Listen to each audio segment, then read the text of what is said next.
আমার নাম সাবা। আমি একজন স্টুডেন্ট। আমি আপনাকে একটা প্রশ্ন করব জাকির ভাই।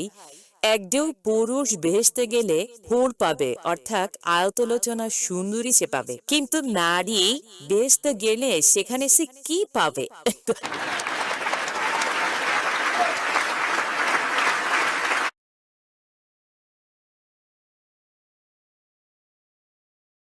বোন, আপনি প্রশ্ন করলেন যে যখন কোনো পুরুষ জান্নাতে যাবে সে সেখানে হুর পাবে, সুন্দরী মহিলাদের।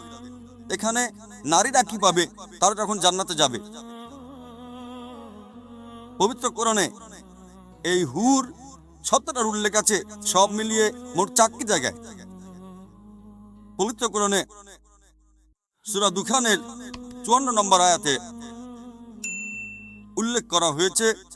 এরপরে সূরা তুরের 20 নম্বর আয়াতে উল্লেখ করা হয়েছে। এরপরে সূরা রহমানের 72 নম্বর আয়াতে উল্লেখ করা হয়েছে।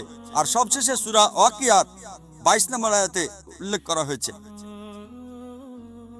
আর এখানে বেশিরভাগ অনুবাদে, বিশেষ করে উর্দু অনুবাদে, এই হুর শব্দটার অনুবাদ করা হয়েছে যে সুন্দরী মহিলা।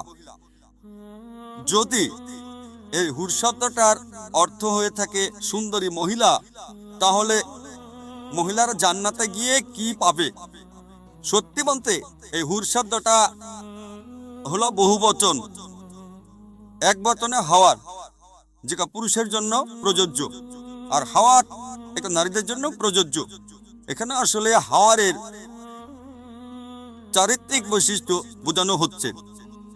এর অর্থ বড়, সাদা, সুন্দর চোখ।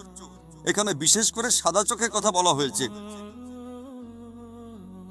একই ধরনের আরেকটা শব্দ রয়েছে আজওয়াজুন মুতাহারাতুন। কোরআনে অনেক জায়গায় আছে। সূরা বাকারার 25 নম্বর আয়াতে উল্লেখ করা হয়েছে এবং সূরা নিসার 57 নম্বর আয়াতে উল্লেখ করা হয়েছে। এখানে বলা হয়েছে আজওয়াজুন মুতাহারাতুন, যার অর্থ সঙ্গী বা সাথী। মুহাম্মদ আসাদ এই হুর শব্দটার অনুবাদ করেছেন স্বামী বা স্ত্রী। আর আব্দুল্লাহ ইউসুফ আলী তিনি অনুবাদ করেছেন সঙ্গী। তাহলে হুর শব্দটার অর্থ সঙ্গী বা স্বামী বা স্ত্রী। এটার আসলে কোনো লিঙ্গ নেই।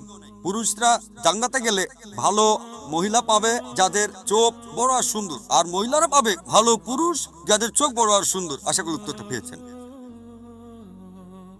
এরকম আরও ইন্টারেস্টিং ভিডিও, ইসলামী সঙ্গীত ও লেকচার পেতে এখনই চ্যানেলটি সাবস্ক্রাইব করে আমাদের সাথে থাকুন।